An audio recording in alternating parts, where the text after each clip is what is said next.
Hello, and welcome to Soothing Pod's Sleep Stories. My name is Chris, and tonight I will be your guide as we take a journey to a fantasy land of magic, secrets, and beauty, all while exploring the love between a princess and the knight sworn to protect her. Before we begin, however, let us take a moment to relax and find comfort in the space that we are in. Find a comfortable position on your mattress. Gently allow your eyes to close as you breathe in and breathe out. There are no obligations in this moment. There is no to-do list, no expectations. Here and now, you have time to simply breathe, to simply be as you are meant to be. With your eyes closed and your body sinking comfortably into the mattress, imagine a crackling fire. Allow your mind to wander as it explores what this fire looks like. Perhaps it is a fire tucked back into a cozy fireplace, dancing over logs carefully brought in from the nearby woods. Or perhaps instead, it is a fire deep in the forest, nestled at the edge of your campsite. Maybe that fire is swaying over logs and branches that you've collected nearby. Perhaps that fire is tickling the edges of a cast iron skillet where you cooked a meal under the stars only moments ago. Whatever this fire looks like, you can make it your own. Take a breath and imagine the scene around that fire, really allowing yourself to sink into the moment. Can you feel the cool grass underneath your fingertips? Maybe, instead, you feel a plush couch and the soothing weight of a warm, knitted blanket draped over your shoulders. Feel the warmth of that fire. Is it a chilly night where the fire takes the bite out of the cool air? Or are you warm and cozy in your house, with snow falling just beyond the frosted window panes? Wherever you are, allow yourself to settle in. Truly feel that warmth and the environment around you. Hear the fire as it crackles and sways, crackles and sways, crackles and sways, crackles and sways. When you breathe in, try and picture that fire growing larger and larger. When you hold your breath, imagine the fire swaying side to side, side to side, side to side, side to side. When you exhale, watch as the fire ripples with your breath, shrinking and shrinking. As you breathe this way, you'll notice the rhythm of your breathing and the power that it truly holds. Breathe in for 1, 2, 3, 4, 5. Hold for 1, 2, 3, 4, 5, 6. And exhale for 1, 2, 3, 4, 5, 6. Watch the fire grow and grow and grow. Watch it ripple, ripple, ripple, ripple. And watch it shrink, shrink, shrink, shrink.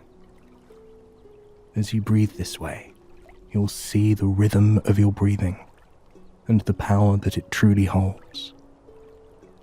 Breathe in for 1, 2, 3, 4, 5. Hold for 1, 2, 3, 4, 5, 6. And exhale for 1, 2, 3, 4, 5, 6. Watch the fire grow and grow and grow. Watch it ripple, ripple, ripple, ripple. And watch it shrink, shrink, shrink, shrink. As you breathe this way, you'll see the rhythm of your breathing and the power that it truly holds. Breathe in for 1, 2, 3, 4, 5. Hold for 1, 2, 3, 4, 5, 6. And exhale for 1, 2, 3, 4, 5, 6. Watch the fire grow and grow and grow. Watch it ripple, ripple, ripple, ripple.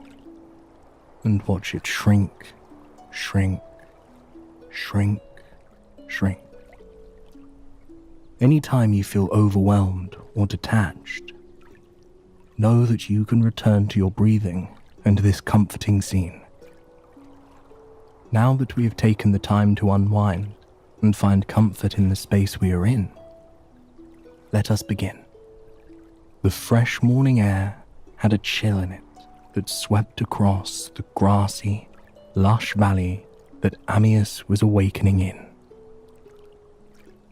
Before he even opened his eyes, he could feel the richness of the environment around him.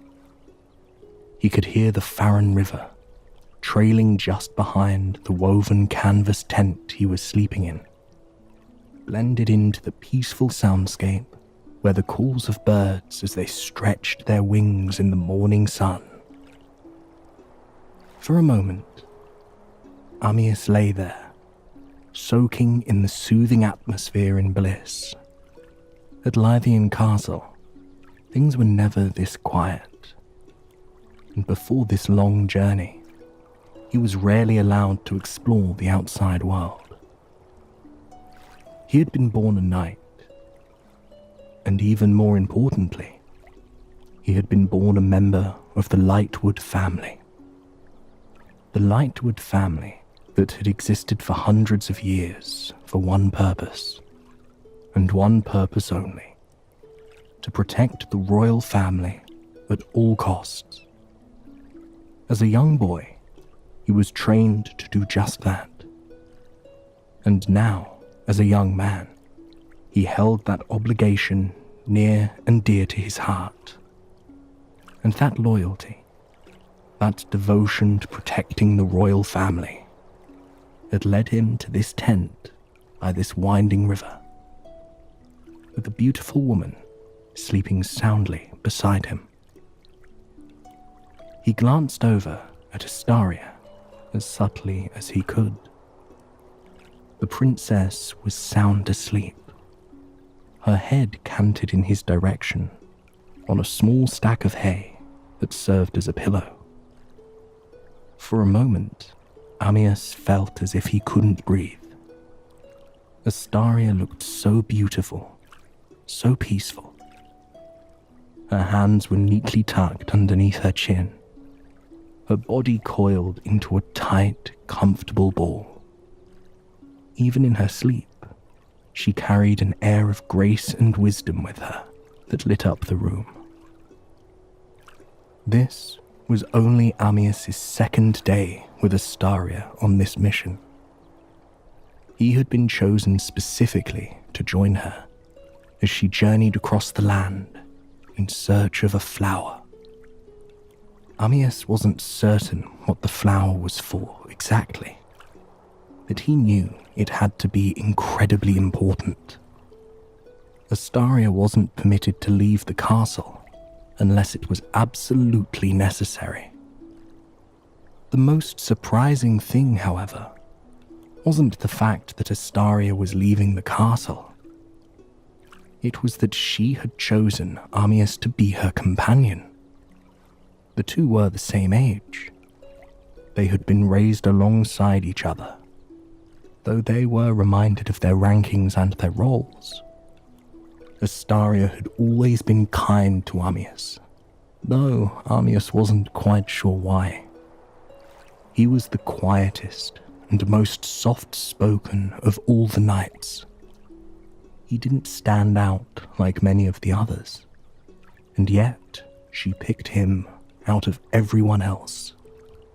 And now, Ammius was the one waking up beside her, with a sworn duty to protect her, no matter what. He rose from the tent and stepped outside into the cool morning air.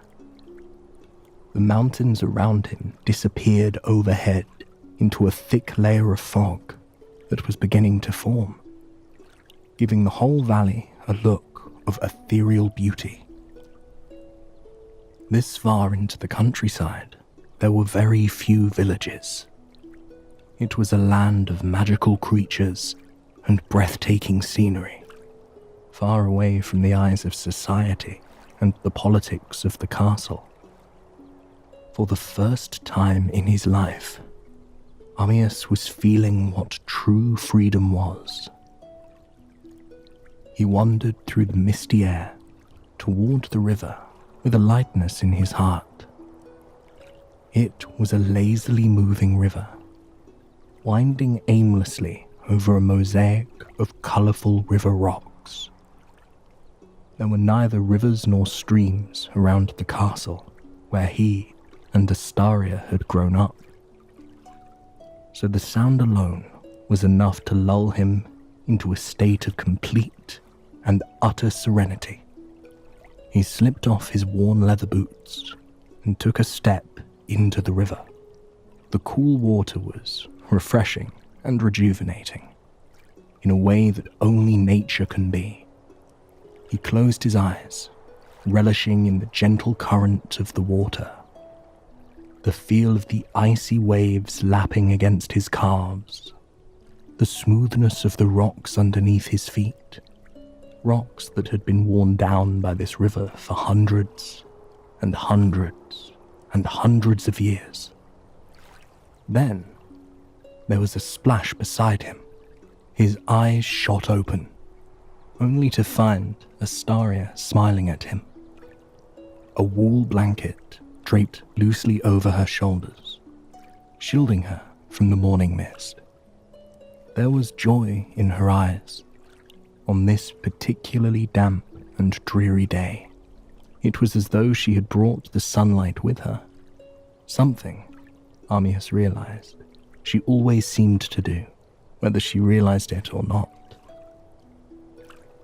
She was barefoot in the river beside him, looking down at the river in awe.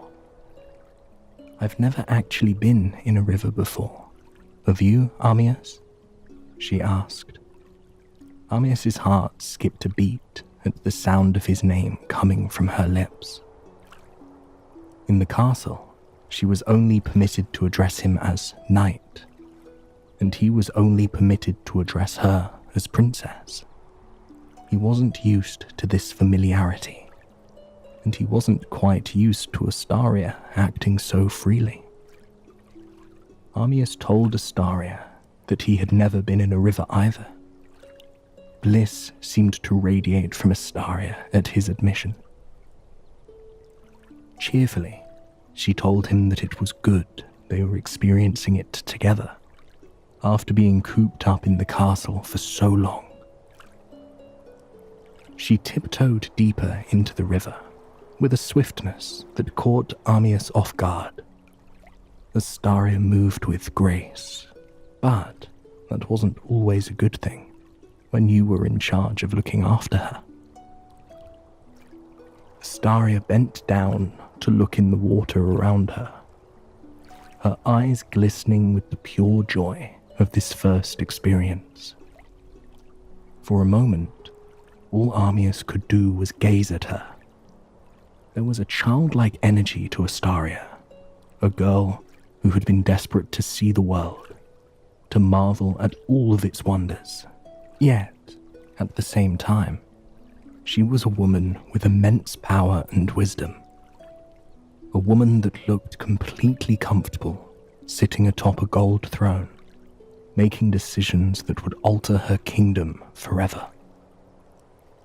Armias was so lost in thought, so wrapped up in admiring the enigma that was Astaria, that he didn't move fast enough to catch her before she slipped into the water. He waded to her side and plucked her out of the river. His arms coiled tightly around her, protectively holding her against his chest. "Are you all right?" he asked. But the only response he got was laughter. Astaria laughed in his arms, her chest rising and falling against his own. She wrapped her hands around the back of his neck to help steady herself. When she lifted her gaze to meet his, a warm feeling flooded Armias's body. Her green eyes were playful now, her cheeks tinged with the slightest bit of red. "It seems I got a little overzealous," she muttered, through a small smile. In his arms, her heart began to race. At first, her hands landed on his chest, on the tight muscles that resided there. She moved them around the back of his neck to hide her embarrassment, to try and soften the rapid reddening of her cheeks. She felt safe with Armias, and with that safety came freedom. Armias had always been the quietest of all the knights. He wasn't one to shower her with compliments. He wasn't one to give her leery looks as she passed by, hoping she wouldn't notice. He was a man of devotion, a kind soul, and that wasn't the only reason she had picked him to come with her on this journey. Armias helped Astaria to the edge of the river. Her royal gown was dripping wet now, clinging to her shivering body. She insisted that she could continue on, that her clothes would eventually dry. But Armias knew better. "I took an oath to keep you safe, princess," he said gently, leading her back to the tent, "and I refuse to let you catch a cold out in the wilderness like this." Astaria couldn't help but smile. Armias was, indeed, a rule follower, a man who took his oath seriously, and she was thankful for that. But she was rather surprised when Armias reached into his own knitted rucksack and handed her one of his uniforms to put on. When Astaria stepped out of the tent in his uniform, Armias had to shift his gaze to the ground. He had never seen the princess in anything except her royal gown. And yet, here she stood, in a pair of black slacks and his black shirt, which hung loosely over her small frame. Even in such a simple uniform, she was stunning. And Astaria liked the outfit even more than Armias liked seeing her in it. It was warmer than her gown, more comfortable, and it smelled of Armias. It was the aroma of a bonfire and pine needles and fresh steaming bergamot tea. She had noticed the scent last night as they were falling asleep, and it brought her a sense of peace she didn't quite know existed. Out beyond the castle walls, Armias was permitted to wear something rather untraditional as well. And, in the slivers of light peeking through the fog, he seemed to glow in it. He wore a loose, long-sleeve white shirt, which he had buttoned just below his collarbones. For the first time, Astaria was able to see a faded scar on the edge of his collarbone that travelled up the side of his cheek. No doubt, a wound he had gotten protecting her in the not-so-distant past. His dark hair fell in thick curls around his cheeks and just over his vibrant blue eyes. Most often, his expression was neutral and emotionless. However, unlike the other guards, Armias wasn't able to hide the emotion in his eyes. Regardless of his words, regardless of the absence of a smile on his face, his eyes betrayed him, telling Astaria just how he was feeling. And in that moment, as they gazed at each other far away from the castle walls, Astaria could see the admiration and the guilt that admiration caused. She felt her chest tense with a million things she wanted to say to Armias, comforting things, true things, but now wasn't the time. She kindly thanked Armias for the warm, dry clothes, and they continued their journey through the beautifully untamed wilderness. Astaria took guidance from the ancient books that she held tightly against her chest at all times. Books with pages worn by age and obligation.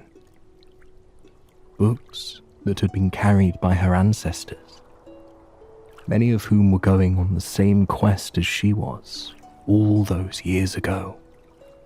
Though she knew she wasn't going to find the moondrop flower today. It would be tomorrow, when they reached the waterfall, that she would finally have the flower. Most of the time, Armias and Astaria walked in comfortable silence. Astaria would enthusiastically point out a magical creature or a stunning plant, and Armias would politely smile and ask her questions about it. Astaria was a scholar, and it showed in her passion for understanding and appreciating the world around her. Often, Astaria would watch and admire Armias as he walked ahead of her. She would listen to the sound of his surprisingly light footsteps, to the clink, clink, clink, clink of his sword and shield as they tinged against one another with every step he took. But today was different. About an hour into their journey, they found themselves walking up a rather steep hill. They were rising up out of the flourishing valley onto a plateau that wasn't on any of their maps. Armias insisted on walking first, protectively shielding Astaria as they rose up over the last few feet of the incline and found themselves in the most breathtaking meadow either of them had ever seen. In the mist, the meadow looked like it had been plucked out of one of their dreams. Stretching as far as the eye could see was a sea of wildflowers. It was like a watercolor painting, a mosaic of pinks and purples and blues and greens, all vibrantly popping against the haze of an impending storm. The entire meadow seemed to glow in a kind of spiritual beauty that surpassed anything either of them had seen before. In a dreamy haze, Astaria took Armias' hand in hers. His cheeks flushed at her touch, and, for once, he didn't bother to hide it. He gazed at her, his eyes churning with the wonder and magic of the discovery they had just made, churning with the electricity of her touch. Astaria led him into the sea of wildflowers, which brushed against their ankles, filling the misty air with an aroma unlike any other. Breathing in the air was like tasting the sweet nectar of thousands of flowers that had yet to be named. Overwhelmed and inspired, Astaria pulled Armias down into the flourishing meadow with her. They plopped down between a bed of purple and white flowers, sinking into the soft grass as though it was the most comfortable bed on earth. The flowers seemed to tower over them, wrapping them in a floral cocoon that somehow felt like home. The weight of expectations, of their titles, of their past, it all slipped away in that instant. They were simply two equal humans, breathing in this moment together, experiencing something pure, something that didn't seem possible in the world that had war, or princesses, or knights. Astaria lightly brushed her hands over the flowers above them, tracing her fingers along their dew-dropped petals. Armias watched as she did so, without bothering to hide his admiration for her. He watched the way her eyes lit up when a tiny ladybug scuttled onto her fingertip, the way a thin smile formed on her lips as dew traced down the palm of her outstretched hand, reminding her that she too was part of this world of wonder and beauty. "Why can't we just do this?" Astaria asked. She turned her gaze to Armias, whose face was only inches away from hers now. He didn't flinch as she neared him, like he normally would have. He was calm in this interaction, connected to her by the winsome experience they were sharing in this field of flowers. Quietly, he told her they had obligations to fulfill. But Astaria just smiled at him in a dreamy, reflective way. "But what do you want, Armias?" she asked, her voice a mere whisper. No one had asked him the question before, and he had never thought about it, and yet an answer flowed out of him like it had been there the whole time. He told Astaria that he wanted to have a tiny cabin in the countryside, somewhere similar to this area. He would build it beside a river somewhere, where he could wade in the water whenever he pleased. He would work in peaceful harmony with the land around him. He would plant flowers and fruits and vegetables and grains. In the mornings, he would awaken and tend to his garden. By midday, he would relax under the loose tendrils of a willow tree with a good book. And he would read as he watched the sun lazily drift over the sky. He would eat fresh fruits and vegetables and listen to the sound of nature around him. He'd listen to the songs of the birds, the rustle of the blades of grass rubbing up against one another, the soothing bubble of the river as it went about its endless journey to the sea. At night, he would sit by a campfire and watch as the stars painted the inky black sky. When he finished telling Astaria his hopes for the future, he discovered her smiling, waiting intently for more. She was utterly transfixed. There was such passion in his eyes and such longing in his voice. In that moment, Astaria knew she would do anything she could to ensure that Armias got exactly what he wanted, and she was delighted to discover that he wanted the same thing she did. Quietly, she told him her hopes for her future. She loved her kingdom and her people. She would never dream of abandoning them. Yet, she needed space to breathe. She needed to be in nature, to have a life where she could breathe clean air and experience living without the weight of politics. Almost every night, she had the same dream. She would walk through a meadow, much like this one, and would sit under the tendrils of a willow tree and read. She'd snack on cheese and fruit out of a small wicker basket. On sunny days, she would watch the butterflies and bumblebees as they meandered along, blissfully floating from flower to flower. On rainy days, she would hug the book against her chest and watch contently as the rain traced down the long leaves of the willow tree until they cascaded to the grass below.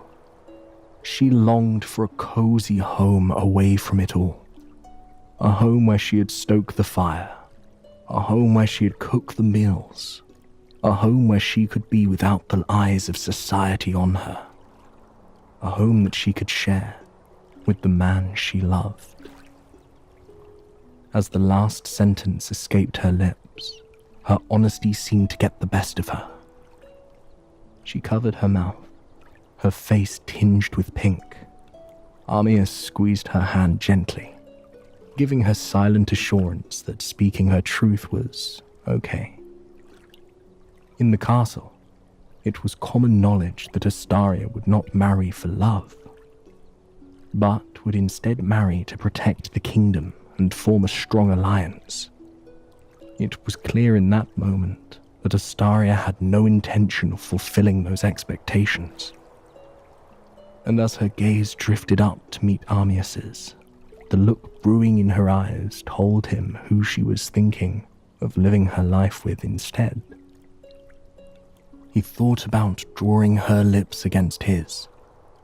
He thought about finally allowing those years of denying his feelings to melt away. But, just as he was about to lean in and kiss her, rain began to cascade from the sky. Astaria leapt to her feet, her hair already becoming drenched by the sudden downpour. She took Armias's hand in hers, pulling him along with her through the meadow of lush wildflowers. As the rain fell, the aroma of the flowers and the earth beneath their feet seemed to fill the air in the mist.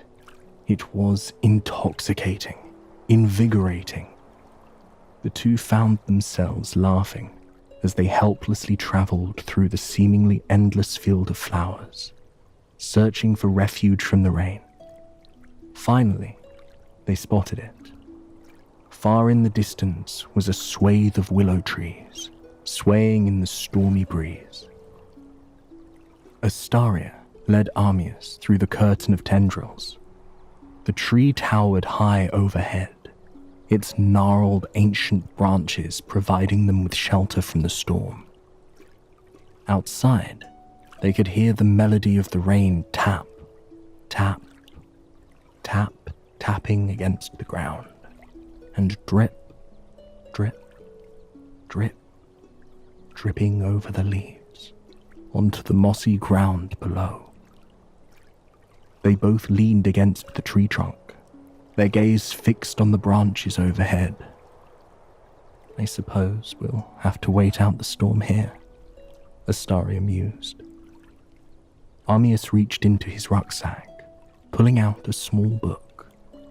It was a book of poems, something he carried with him to pass the time.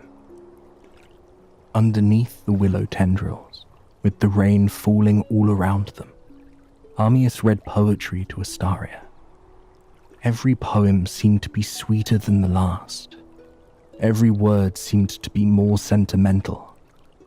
At one point, Astaria leaned her head on his shoulders and closed her eyes, savoring the cadence of his words that flowed in harmony with the falling rain.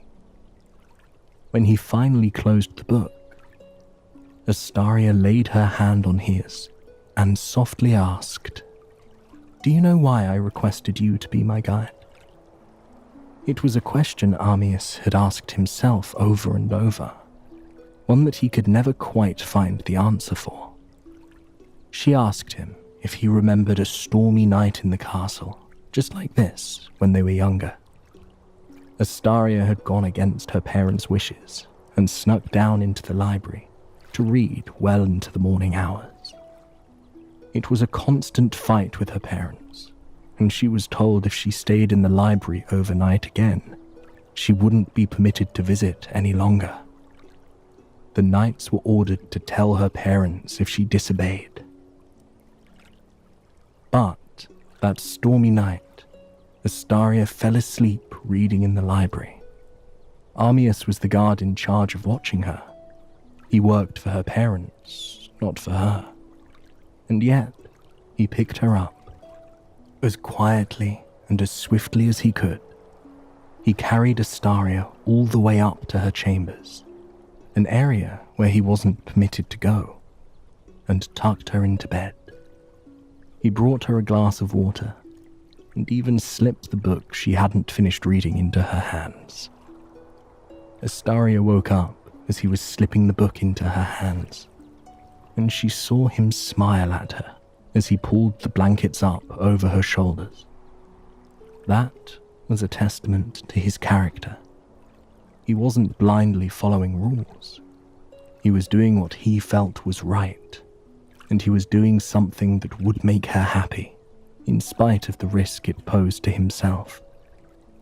From that moment on, Astaria admitted that she had watched Armias. She witnessed his kindness, his selflessness, his morals. She saw the way he did everything with absolute care and compassion, and she wanted to know him. Not know him as her knight, not know him as a man in the castle walls. She wanted to really know him. His dreams, his hopes.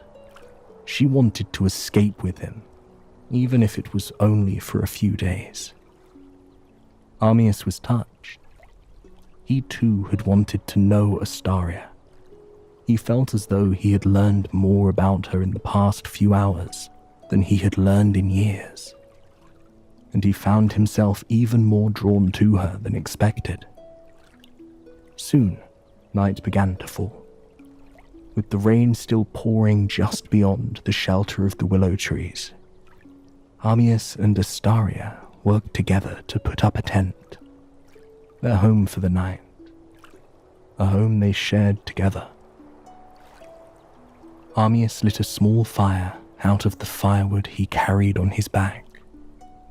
They sat around the fire in content silence before Astaria finally asked, "Why did you agree to come with me on this journey?"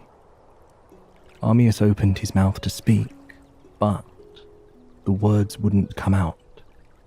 He couldn't possibly say what he wanted to. Could he? Astaria's hand found its way to his cheek.